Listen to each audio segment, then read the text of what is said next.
You know, every time you log into a new app or show your ID, you're essentially handing over a key to your digital life. But what if you were the only one who held the master key? Today, we're going to dive into Hyperledger Indy. It's a technology that's rebuilding our digital world on a really simple but honestly revolutionary idea. Your identity belongs to you. Okay, let's get into this.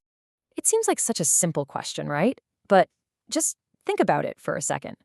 Your identity is fragmented. It's scattered across countless databases owned by all sorts of companies and governments.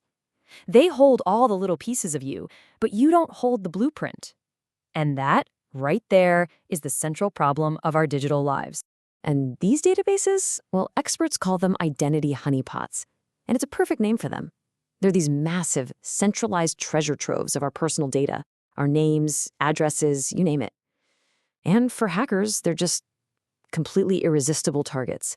This creates this constant risk that the information defining who you are could be stolen and sold in a single massive breach.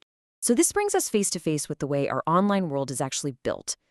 And to be frank, the foundation is completely broken. The model we're all using today is just fundamentally flawed. We hear about massive data breaches almost every single day. We have no real say in how our data is used after we've handed it over. And because every service is its own separate silo, you're stuck endlessly proving who you are, filling out the same forms again and again and again. It's not just inefficient, it is dangerously insecure. So how do we fix this whole mess? Well, the answer is a pretty profound shift in thinking called self-sovereign identity, or SSI for short. And it's not just some minor upgrade, it's a full-blown revolution in who holds the power. Now, what's really cool about this is that it shows SSI isn't some pie-in-the-sky concept. It's the natural next step. We started with companies controlling our IDs, then we moved to the convenience of login with Google, and now we're entering the final phase where you become the single source of truth for your own identity. So here's the crucial point. SSI means you exist digitally, but on your own terms. Your identity isn't some product a company lets you borrow. It's a fundamental right that you own and you control. You get to decide what to share, who you share it with, and for how long. And this beautifully illustrates the new power dynamic. Think of your digital wallet as your own private vault. An issuer, like a university, puts your diploma right into your vault. You are the holder. You're the only one with the key. Now, when an employer, the verifier, asks for proof, you don't give them the key to the whole vault. No way. You just show them the diploma through a secure little window, revealing absolutely nothing else. You are always the gatekeeper. So how does Hyperledger Indy actually make this secure vault possible? Let's pop the hood and look at the clever technology that's powering this new era of trust and privacy. Okay, this is probably the most important thing to get. Indy uses a distributed ledger, but it's not for your data. Your diploma, your driver's license, all of that stays securely with you in your wallet. The ledger, it acts more like a universal notary public. It's just there to verify that, yes, the university that issued your diploma is real, or that the government that issued your ID is legitimate. It anchors the trust without ever holding any of your secrets. And here's where the real magic happens. It's a cryptographic superpower called a zero-knowledge proof. It's kind of like being able to prove you know a secret password without ever actually saying the password out loud. It's a digital secret handshake that verifies a fact while completely protecting the data behind it.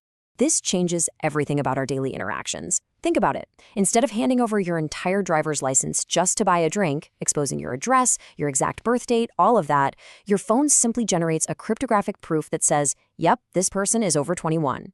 That is all the bouncer needs to know, and that is all you share. It's the principle of minimum disclosure, and it protects you by default. Now, this isn't just theory. Hyperledger Indy is already the trusted foundation for some really high-stakes systems being deployed all across the globe right now.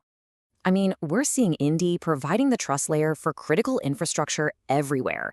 In Brazil, it's the identity backbone for their new digital currency. In healthcare, it's putting patients back in control of who sees their medical history. And in the corporate world, it's letting employees finally, truly own their professional achievements. Take the global tech firm Infosys, for example. In just the first year, they issued over 150,000 verifiable career credentials to their employees.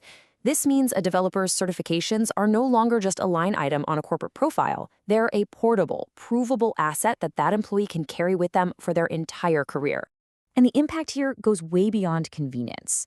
For vulnerable people like folks experiencing homelessness who might lose their physical documents, a digital wallet is literally a lifeline.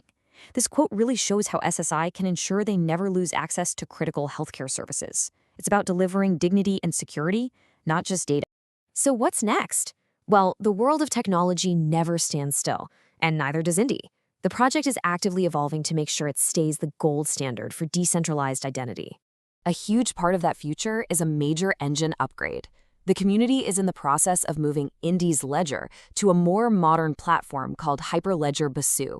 So you might be asking, why is this move such a big deal for the future of your identity?